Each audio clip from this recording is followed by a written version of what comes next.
Good morning students. आज जो हम बात करेंगे, मैंने कल आपको बताया था कि आज हम बात करने वाले हैं प्लैंक क्वांटम थ्योरी।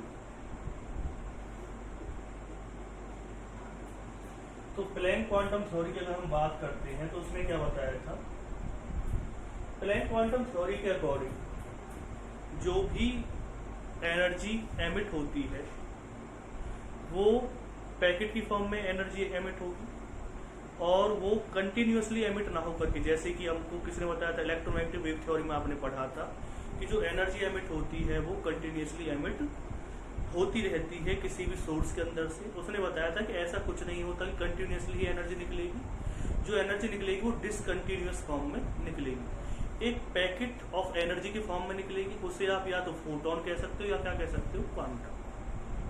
तो पहली लाइन क्या बताई थी, energy emit in discontinuous way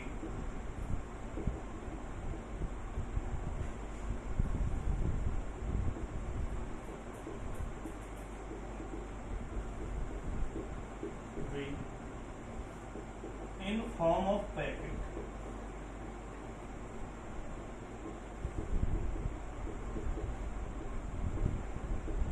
which are called as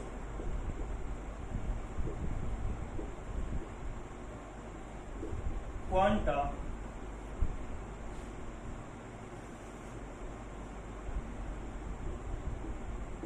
और photon।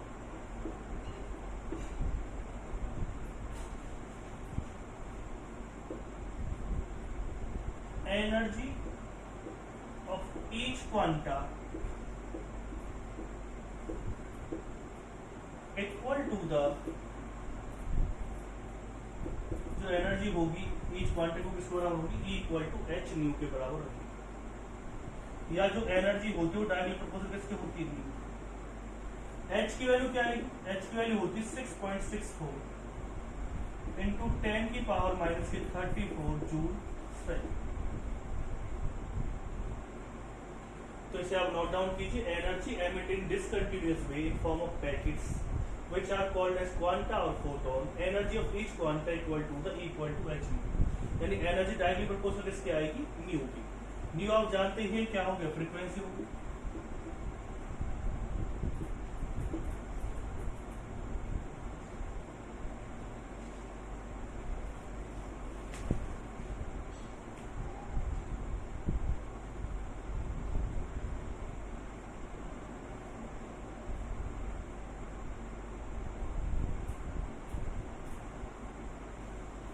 एच का आप याद रखें, एच क्या है यहाँ पे, प्लैंक कांस्टेंट हम इसे कहते हैं।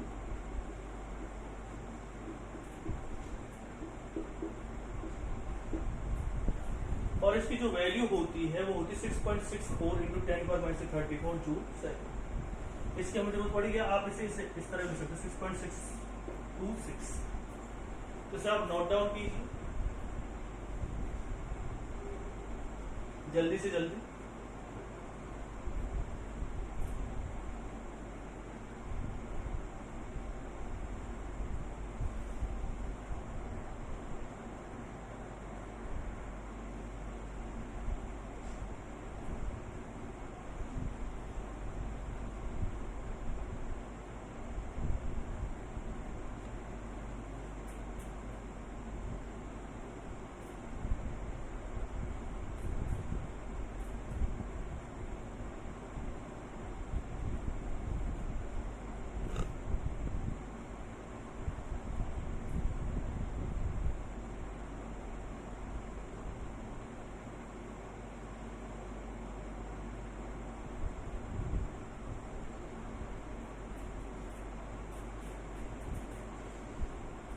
इसके बाद अगर हम इसमें नेक्स्ट वन देखते हैं,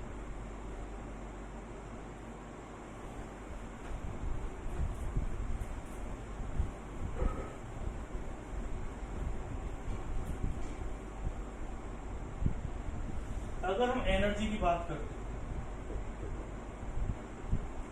तो एनर्जी आपने पढ़ी थी H और एक क्या आ गया, न्यू आ गया। तो आप इसे कह सकते हैं एच सी अपॉन में क्या आ जाएगा लैम्डा। ये कहां से आ गया, तो आपने पढ़ा होगा, मैंने आपको बताया था सी इक्वल टू क्या होता है म्यू इंटू लैम्डा। जब आप इलेक्ट्रोमैग्नेटिक वेव थ्योरी पढ़ते तो मैंने वहां पर आपको डिस्कस किया था इसके बारे में। तो आप इसी इक्वेशन को पुट डाउन कर सकते हैं, न्यू की जगह पे क्या आ जाएगा सी बाई लैम्डा। तो आप इस वाले फॉर्मूले का भी बहुत ज्यादा हमें यूज करना पड़ेगा अगर आपको एक फोटोन की एनर्जी निकालनी है। अगर ऐसा हो जाए फोर नंबर ऑफ फोटॉन्स, अगर हम नंबर ऑफ फोटॉन्स की बात करते हैं तो एनर्जी इक्वल टू क्या आएगी एन एच नी। एन क्या है इसमें, एन का मतलब है नंबर ऑफ फोटॉन्स,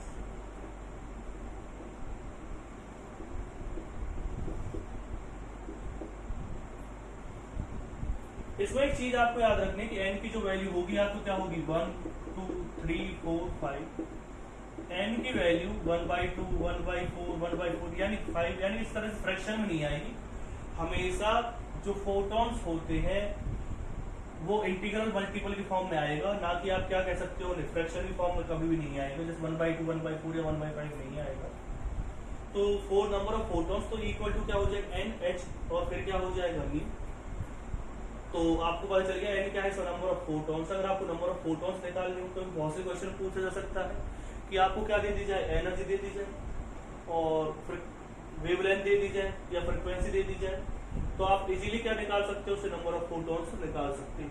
तो नंबर ऑफ फोटॉन्स आपके कभी भी 1/2 1/4 या 1/5 नहीं रहेंगे, वो हमेशा क्या रहेंगे 1 2 3 4 की फॉर्म में ही रहेगा। यानी कि जो एनर्जी होती है वो इंटीग्रल मल्टीपल के इक्वल आएगी, ना कि किस में आएगी फ्रैक्शन के इक्वल आएगी। अब बात आती है कि इस इक्वेशन ने किस तरह से हमें चीजें एक्सप्लेन की। देखो मैंने बाकी तो आपको बहुत सारे पॉइंट्स लास्ट वाले वीडियो में बता दिया था कि कहीं ना कहीं एनर्जी डायरेक्टली प्रोपोर्शनल आ रही है किसकी, फ्रीक्वेंसी की। अब बात आती है कि उसने किस तरह से ब्लैक बॉडी रेडिएशन को समझाया हमें। तो मैं आपको बताता हूँ ब्लैक बॉडी रेडिएशन को क्या समझाया। होता क्या है कि जैसे ही कोई भी लाइट है या हीट है, हीट कर रहे थे आप किसको, मेटल रॉड को, जैसे कि आपने आयरन रॉड रही थी उसे आप हीट कर रहे थे, तो कहीं ना कहीं जो उसके सॉलिड पार्टिकल्स होंगे, पॉइंट को ध्यान समझना और इसे नोट डाउन करने की कोशिश करना कि जो उसके सॉलिड पार्टिकल्स होंगे वो अपनी ही पोजीशन पर ऑसिलेट कर रहे होंगे, यानी कि वाइब्रेट कर रहे होंगे, वाइब्रेशन कर रहे होंगे। क्यों? क्योंकि उन पार्टिकल्स पे, वो सॉलिड के जो पार्टिकल्स होते हैं आप सभी जानते हैं, उनके बीच जो इंटरमोलिकुलर फोर्स होता है वो क्या होता है, स्ट्रांग होता है। अब जैसे ही उसके पास क्या आएगा, जैसे उन्हें एनर्जी मिलेगी, तो एनर्जी मिलने पर क्या हो सकता है, वो इतनी इजीली तो एक दूसरे के bond intermolecular force break down होगा नहीं, तो वो क्या करते हैं अपनी जगह पर ही वाइब्रेट करने लगते हैं, वाइब्रेशन की फॉर्म में एनर्जी प्रोड्यूस करते हैं। अब होगा कि जितनी एनर्जी की लाइट उसके ऊपर डालेगी, क्योंकि आप उसे हीट करते जा रहे हैं, उसे ज्यादा से ज्यादा एनर्जी देते जा रहे हैं, जैसे आप उसे एनर्जी देते जा रहे हैं तो एनर्जी जो होगी वो किसकी फॉर्म में बाहर निकलेगी, रेडिएशंस की फॉर्म में बाहर निकलेगी। और उन रेडिएशंस की, क्योंकि मैंने बताया जो एनर्जी डायरेक्टली प्रोपोर्शनल किसके आती है, फ्रीक्वेंसी की आती है। तो हमने एक चीज नोटिस की कि जैसे जैसे एनर्जी इंक्रीज की गई वैसे वैसे फ्रीक्वेंसी क्या हो रही थी, इंक्रीज हो रही थी। आपको याद ना हो तो मैं फिर से बता देता हूँ, पहले हमें रेड कलर मिला था, रेड के बाद कैसा कलर मिला था, येलो, येलो के बाद कौन सा कलर मिला था, व्हाइट, और लास्ट में कैसा कलर मिला था, ब्लू। तो आप देख रहे हैं यहाँ पर फ्रीक्वेंसी क्या हो रही है, यहाँ पर इंक्रीजिंग ऑर्डर आ रहा है किसका, इंक्रीजिंग ऑर्डर ऑफ फ्रीक्वेंसी।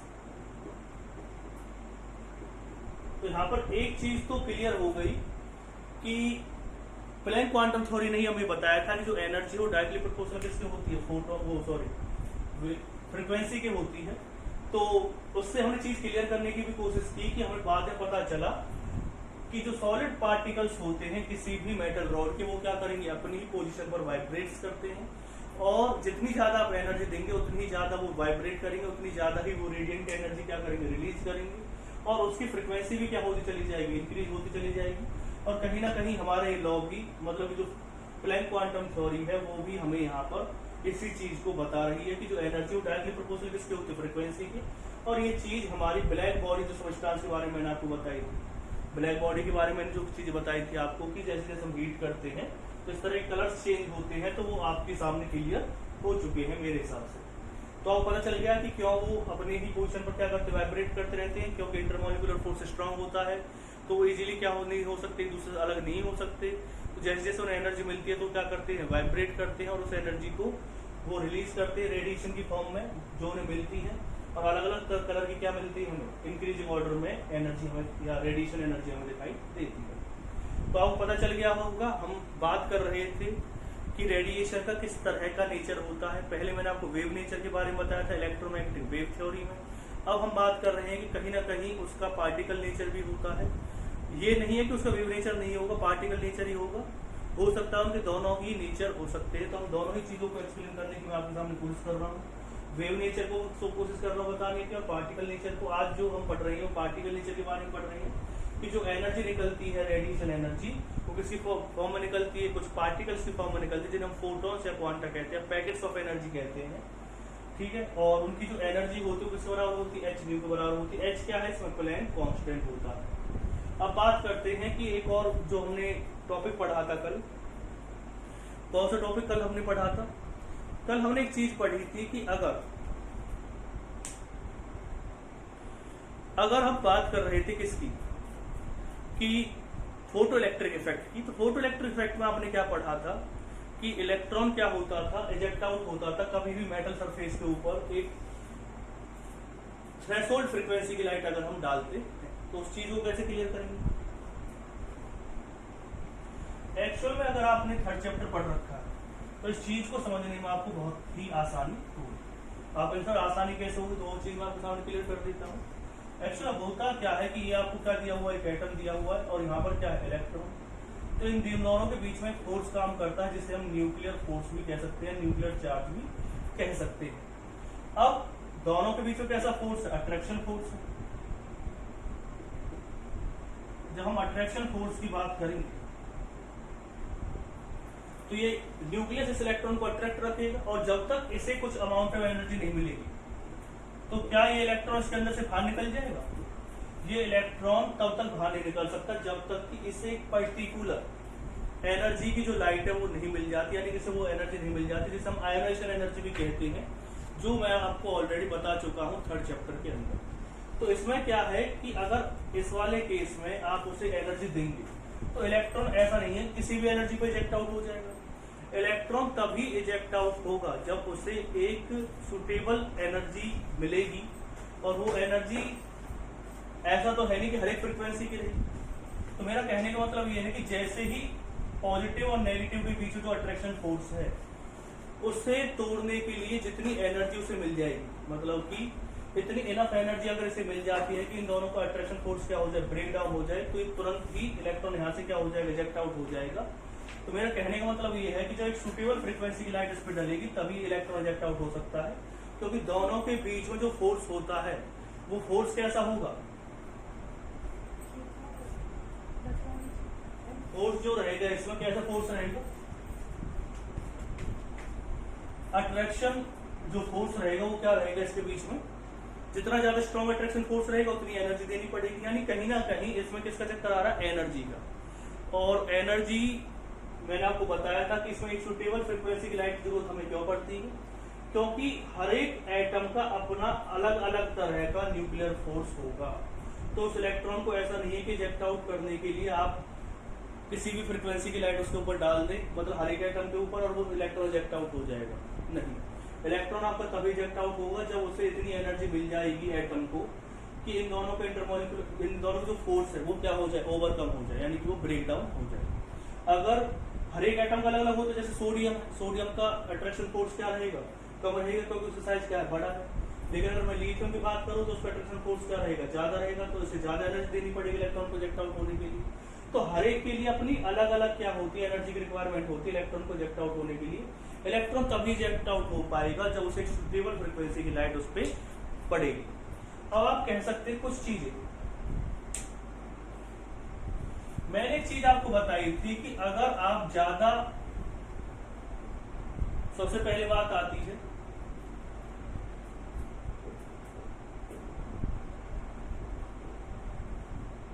ये क्या है, minimum energy which is required to remove the electron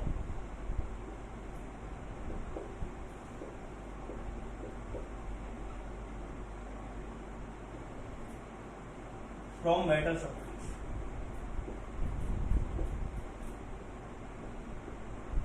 तो मिनिमम एनर्जी को क्या कहेंगे आप? Work function. मिनिमम एनर्जी को क्या कहेंगे आप? वर्क फंक्शन कहेंगे। तो इतनी तो एनर्जी हमें चाहिए ही चाहिए कि जो इसे क्या कहते हैं हम? वर्क फंक्शन कहते हैं।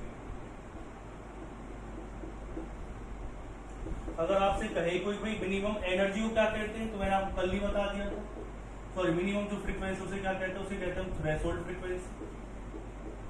और जो मिनिमम एनर्जी चाहिए इलेक्ट्रॉन को इजेक्ट आउट करने के लिए उसे कहते हैं वर्क फंक्शन। एनर्जी को कहेंगे वर्क फंक्शन और फ्रीक्वेंसी को क्या कहेंगे? Threshold frequency. तो अगर बाई चांस ऐसा हो जाता है, अगर बाई चांस ऐसा हो जाता है जो इलेक्ट्रॉन है, आपने मेटल सरफेस के अंदर कोई भी एनर्जी की लाइट डाल दी, लेकिन उसकी एनर्जी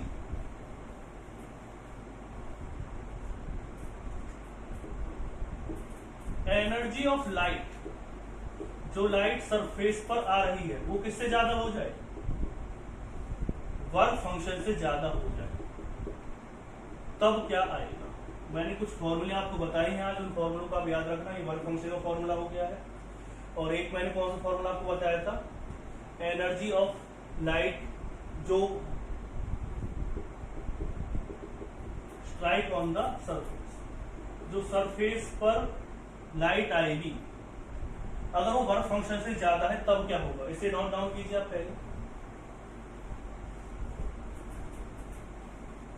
अगर वो वर्क फंक्शन से ज्यादा हो जाती तो आपको याद रखना है कि जो एनर्जी है, कुछ पॉइंट्स मैं आपको बता रहा हूं, ये तो क्या हो गया? वर्क फंक्शन हो गया। ये क्या हो जाएगा इसमें?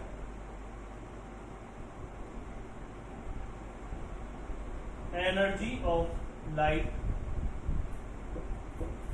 Strike on the metal surface. तो ये चीज आपको नोट डाउन कर देनी है कि इसमें ये क्या है? एनर्जी ऑफ लाइट है जो मेटल सरफेस पर क्या कर रही है? स्ट्राइक कर रही है। और ये क्या है?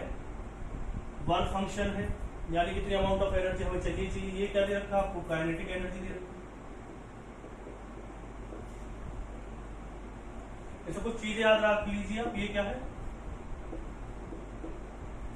फ्रीक्वेंसी ऑफ लाइट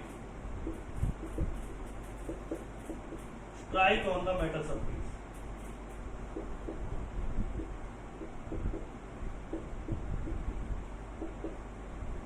ये क्या दे रखा है? ये है थ्रेशोल्ड फ्रीक्वेंसी।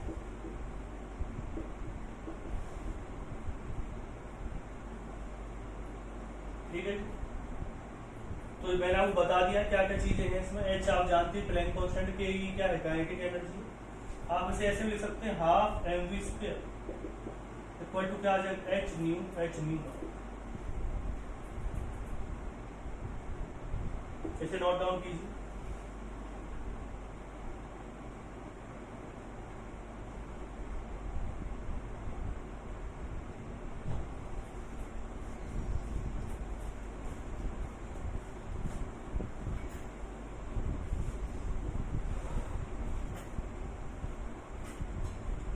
ये थ्रेशोल्ड फ्रीक्वेंसी मैं ऑलरेडी आपको बता चुका हूं उसके बारे में।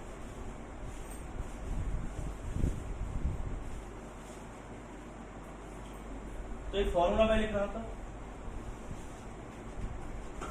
मैंने फॉर्मूला लिखा half mv square equal to क्या है? H nu naught. और क्या लिख सकते हो आप इसे? Half mv square equal to क्या है? H nu minus W. आप जानते हैं वर्क फंक्शन होता है।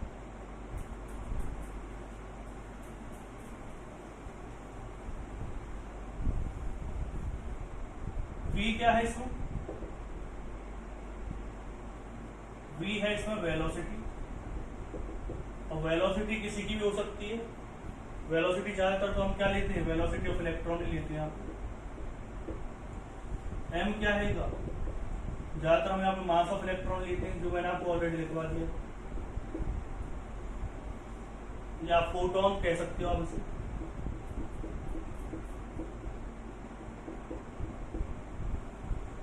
तो कुछ फॉर्मूले मैंने आपको आज लिखवाए हैं।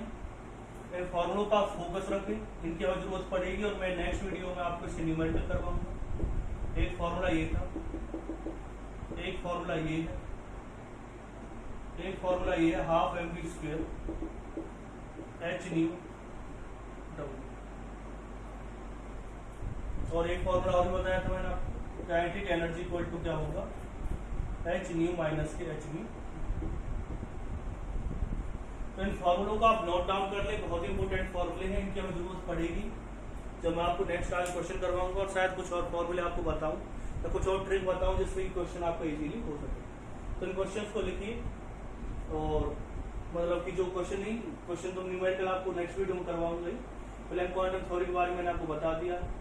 एक चीज और भी कि किसकी फॉर्म में आपको बताया था कि जो एनर्जी हो किसी फॉर्म में निकलती, वेलोसिटी फॉर्म में निकलती, तो आपको पता चल गया होगा कि जो एक्स्ट्रा एनर्जी है वो किस वजह से वेलोसिटी क्या हो जाती है, इंक्रीज हो जाती है, जो इलेक्ट्रॉन रिजेक्ट आउट हुआ।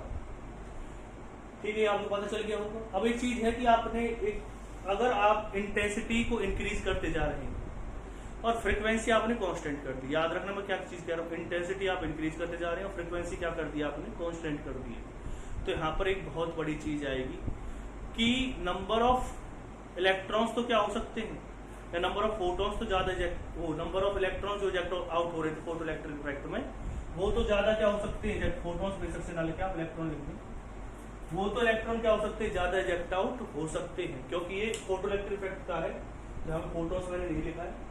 तो मैं क्या बता रहा था कि अगर इंटेंसिटी आप इंक्रीज करते जा रहे हैं और फ्रीक्वेंसी आपने कांस्टेंट की है किसी भी रेडिएशन की, तो उससे क्या होगा कि नंबर ऑफ इलेक्ट्रॉन्स तो ज्यादा इजेक्ट आउट हो सकते हैं, लेकिन उससे वेलोसिटी के ऊपर कोई भी फर्क नहीं पड़ेगा। सिर्फ क्या होगा, वेलोसिटी उनकी क्या रहेगी, सेम रहेगी जितने भी इलेक्ट्रॉन इजेक्ट आउट होंगे, लेकिन किस में फर्क पड़ेगा, नंबर ऑफ इलेक्ट्रॉन्स क्या हो जाएंगे, बहुत ज्यादा इंक्रीज हो जाएंगे, नंबर ऑफ इलेक्ट्रॉन ज्यादा इजेक्ट आउट होंगे इंटेंसिटी बढ़ाने की वजह से। अगले में मैं आपको ग्राफ भी बताने की कोशिश करूंगा, कुछ नई फॉर्मूले बताऊंगा, कुछ आपको न्यूमेरिकल कराने की कोशिश करूंगा। तो स्टूडेंट इस वीडियो को केयरफुली आप वॉच करें और हर एक अपने फॉर्मूले को नोट डाउन कर ले, क्योंकि इन फॉर्मूलों की हमें जरूरत पड़ेगी। और पहले भी जो फॉर्मूले मैंने आपको बताए थे, किस वाले में, एक दो फॉर्मूले मैंने आपको बताए थे इलेक्ट्रोमैग्नेटिक वेव थ्योरी में, उसे भी एक जगह नोट डाउन कर लें, इनकी नेक्स्ट वीडियो में हमें जरूरत पड़ने वाली है। Thank you student for watching the video.